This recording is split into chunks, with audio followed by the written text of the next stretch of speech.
नमस्कार दोस्तों, स्वागत है आपका आपके अपने यूट्यूब चैनल अमन प्रयास जीके जिसमें। तो जैसा कि फ्रेंड्स, आज है आपका 1 अक्टूबर और 1 अक्टूबर को आपका एसएससी एमटीएस का एग्ज़ाम था, जो कि सेकेंड शिफ्ट का भी एग्ज़ाम समाप्त हो गया है।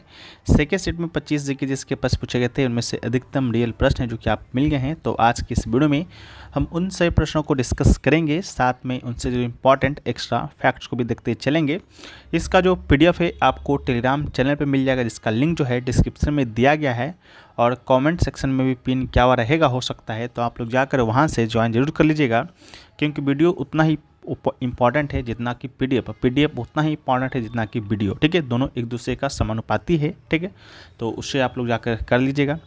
और बाकी वीडियो पसंद है तो वीडियो को लाइक कर दीजिएगा। चैनल पे अगर आप लोग नए आ रहे हैं तो चैनल को सब्सक्राइब करते हुए चलिएगा और नोटिफिकेशन वाले कॉल पर क्लिक कर दीजिएगा। ठीक है, तो शुरू करते हैं फ्रेंड्स आज के पहले प्रश्न से। तो आज का जो पहला जो प्रश्न आपसे जो पूछा गया था, वो पूछा गया था कि राष्ट्रपति के कार्यालय की शर्त जो है वो आपका किस अनुच्छेद में है। ठीक है, तो राष्ट्रपति के कार्यालय की अगर आपसे शर्त पूछा गया हो तो इसका राइट आंसर आपका क्या होगा? आर्टिकल 59 होगा। आर्टिकल 59 में राष्ट्रपति के कार्यालयों की शर्त को सूचीबद्ध करता है।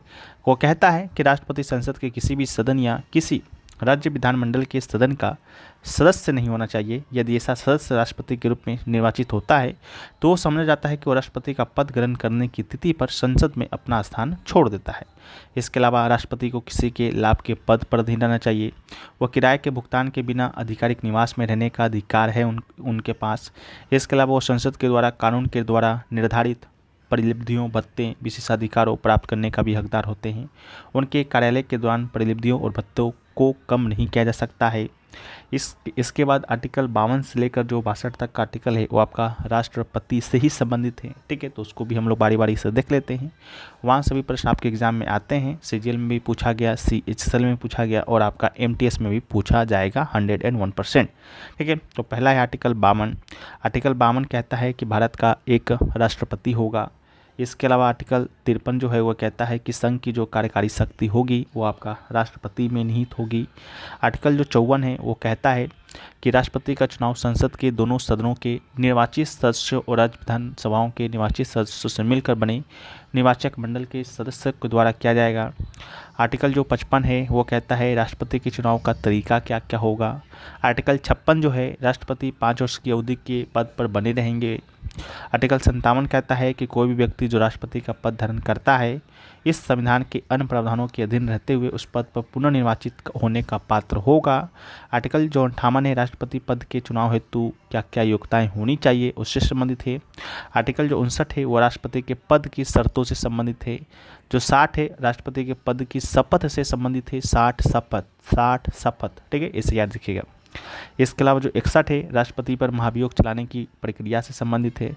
और अनुच्छेद जो 62 है वह है कि राष्ट्रपति के कार्यालयों और रिक्तियों से संबंधित प्रावधान आपका देता है। ठीक है, तो ये सारी चीज़ें आपको याद रखना होगा और एग्जाम में आपका यही सब आ रहा है। वीडियो में आगे बढ़ते हैं, लेकिन उससे पहले अगर आप लोगों में से किसी को एसएससी एग्ज़ाम जो 24 में जो हुआ है उसका अगर कंप्लीट पीडीएफ चाहिए, जिसमें आपको 45 टॉपिक वाइज प्रयास ई बुक मिलता है। ठीक है, उसमें इंपॉर्टेंट टॉपिक को ऐड किया गया है, साथ में एमसीक्यू को भी ऐड किया गया है जो एमसीक्यू आपके एग्ज़ाम में आ चुके हैं। इसके अलावा जो टॉपिक से एग्ज़ाम में आपके प्रश्न आते हैं, चाहे सीजीएल हो, एमटीएस हो, स्टेनोग्राफर हो, जहाँ कहीं भी आते हो। ठीक है, इसके अलावा सीएचएसएल 2024 का जो आपका आंसर किया आया था उसका भी अपडेट कर दिया गया है, तो उसका भी पीडीएफ आप ले सकते हैं।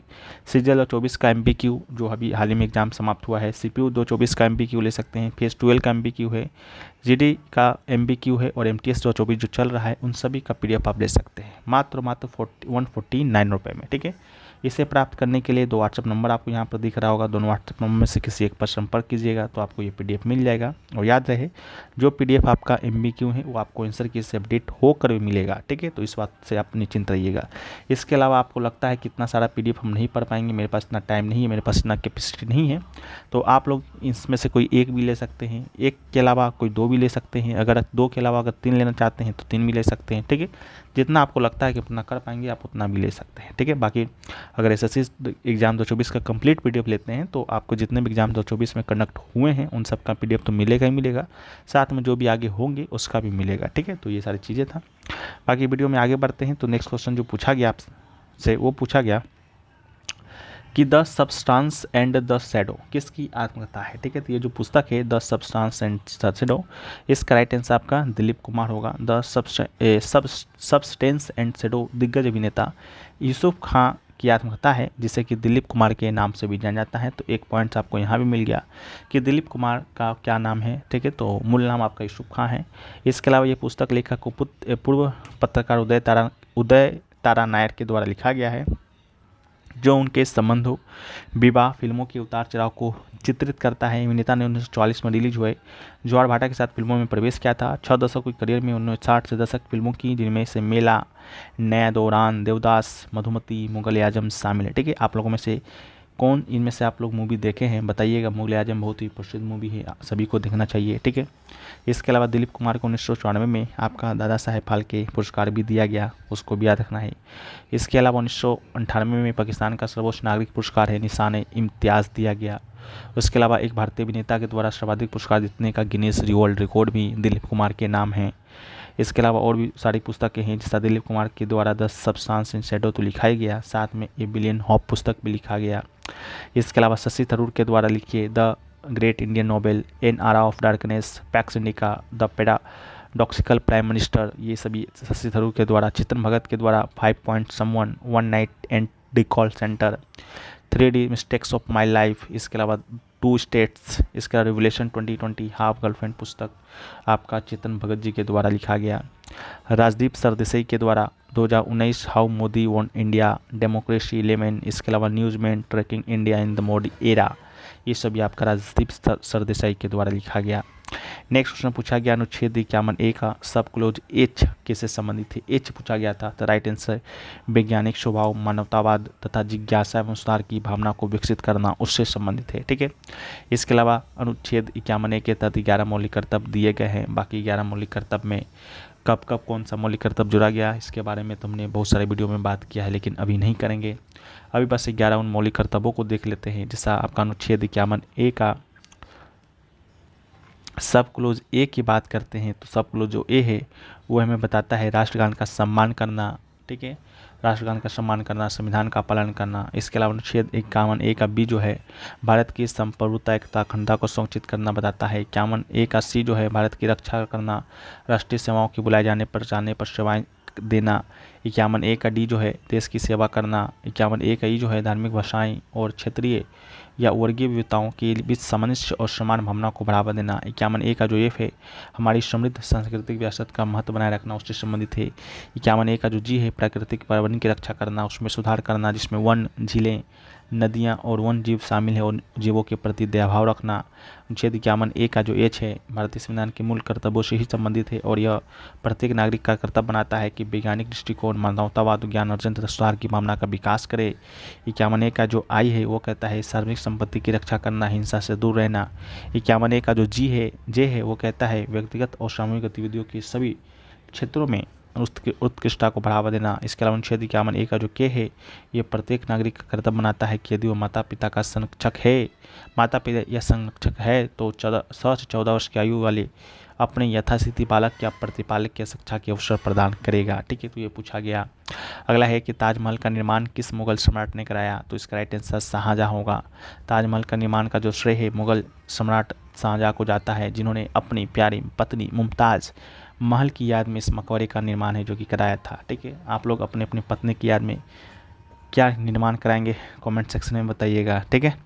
इसके अलावा ताजमहल का निर्माण 1662 में शुरू होता है, आगरा में 1648 ईस्वी के अंत में पूरा होता है। इसके अलावा अमानत खां सिराजी ताजमहल के सुलेखक थे, उनका नाम ताज के एक द्वार पर शिलालेख के अंत में आता है। इसके अलावा कवि गयासुद्दीन के मकबरे पर चंदों को डिजाइन किया गया था, जबकि तुर्की इस्माइल खां अफरीदी गुंबद निर्माता था। ताजमहल का डिजाइनर का भी नाम आपका आता है, तो उस्ताद अहमद लाहौरी इसके डिजाइनर थे, ठीक है, आर्किटेक्चर जिसे बोलते हैं। इसके अलावा केंद्रीय गुंबद केंद्र में 187 फीट ऊंचा है। स्मारक के निर्माण के लिए सफ़ेद पत्थर और लाल ब्लॉ पत्थर का इस्तेमाल किया गया है, ठीक है। अगला है प्राचीन काल में रेशम मार्ग सिल्क रूट शब्द का अर्थ क्या है, तो सिल्क रूट से भी आपका प्रश्न आपका आया था, एग्जैक्ट प्रश्न मिला नहीं लेकिन आपका यह आया, ठीक है। तो सिल्क रूट की बात करते हैं तो चीन से अन्य देशों में रेशमी वस्त्र को वस्त्र ले जाने वाले व्यापारियों का यात्रा मार्ग को ही हम लोग रेशम मार्ग के नाम से जानते हैं। और रेशम मार्ग को कुषाणों के द्वारा नियंत्रित किया जाता था, जिन्होंने लगभग 2000 वर्ष पहले मध्य एशिया उत्तर पश्चिम भारत पर शासन किया था। ठीक है, तो इसको भी याद रखना है। अगला क्वेश्चन पूछा गया, what is the full form of SHG? तो इसका राइट आंसर होगा सेल्फ हेल्प ग्रुप। ठीक है, HSG का पूर्ण रूप होता है सेल्फ हेल्प ग्रुप, यानी कि स्वयं सहायता समूह। स्वयं सहायता समूह की बात करते हैं तो माइक्रो फाइनेंस का एक संगठन है जिसमें लोगों का एक छोटा समूह होता है और एक दूसरे को आर्थिक और भावनात्मक रूप से समर्थन देने के लिए एक साथ आते हैं। आमतौर पर ऐसे लोग से बने होते हैं जिनकी आर्थिक, सामाजिक, सांस्कृतिक पृष्ठभूमि समान होती है और जो अपनी वित्तीय स्थिति को सुधारने और अपने जीवन स्तर को बेहतर बनाने की कोशिश कर रहे होते हैं। ठीक है, इसके अलावा SHG जो है अक्सर सदस्यों को ऋण तक पहुँच प्रदान करने के लक्ष्य के साथ साथ वित्तीय साक्षरता और उद्यमिता में प्रशिक्षण सहायता प्रदान करने के लक्ष्य से बनाए जाते हैं। वे आमतौर पर अनौपचारिक समूह होते हैं जो औपचारिक रूप से व्यवसाय या संगठन के रूप में पंजीकृत नहीं होते हैं। वे अक्सर गैर सरकारी संगठनों या अन्य बाहरी संगठन के द्वारा समर्थित होते हैं जो तकनीक, सहायता और मार्गदर्शन प्रदान करता है। इसके अलावा SHG विकासशील देशों के लोगों के लिए वित्तीय सेवाओं तक पहुँच, उनकी आर्थिक भलाई में सुधार करने के लिए लोकप्रिय और प्रभावी तरीका है। ठीक है, तो इसको भी याद रखिएगा।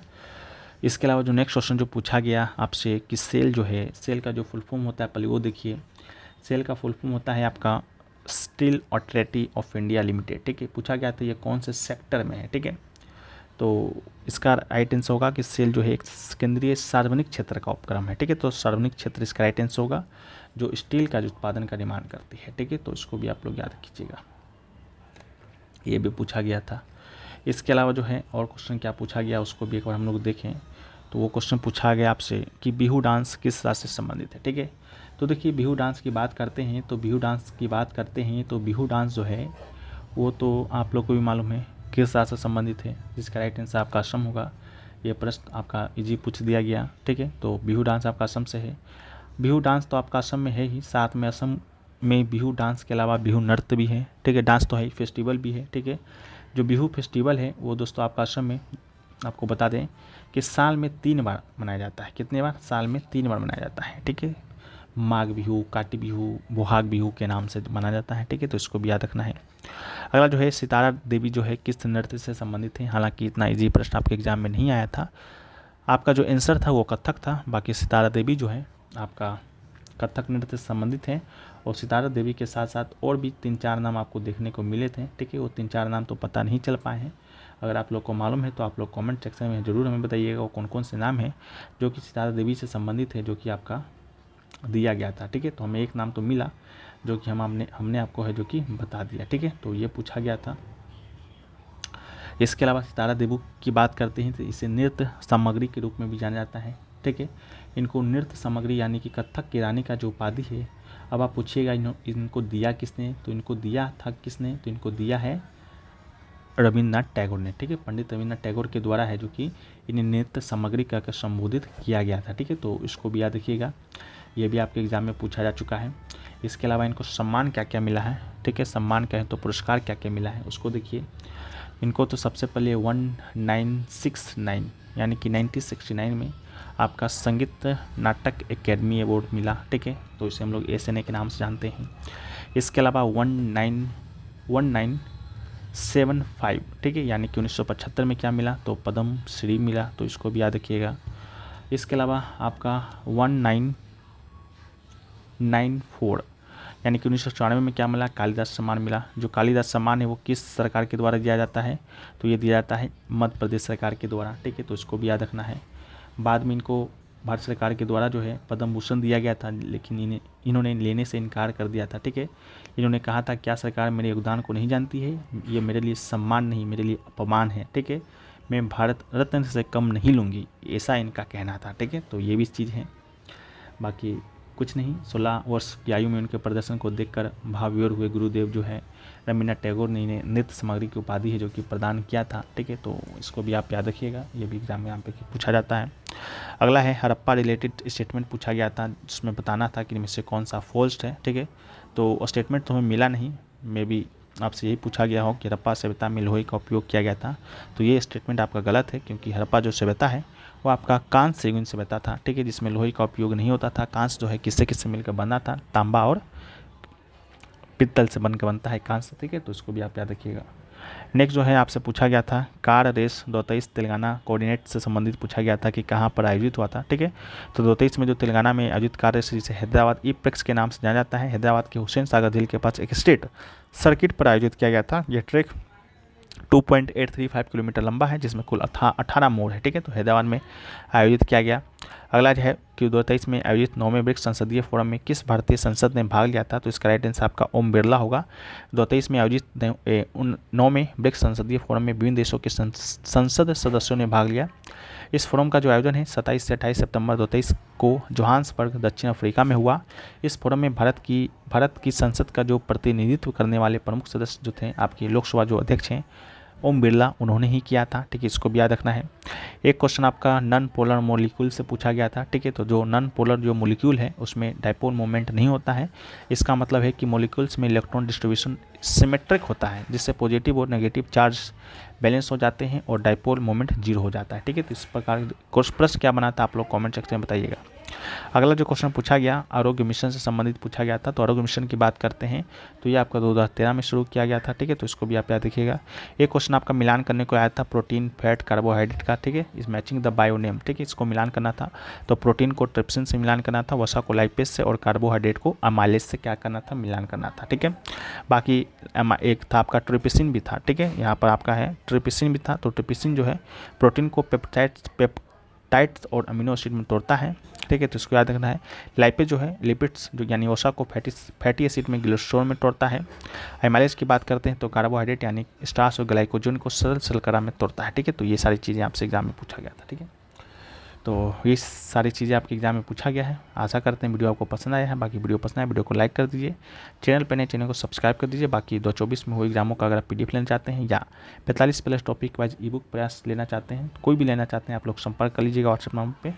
व्हाट्सएप नंबर दिया गया है। तो मिलते हैं हम लोग नेक्स्ट वीडियो में, जब तक के लिए जय हिंद फ्रेंड्स, वंदे मातरम।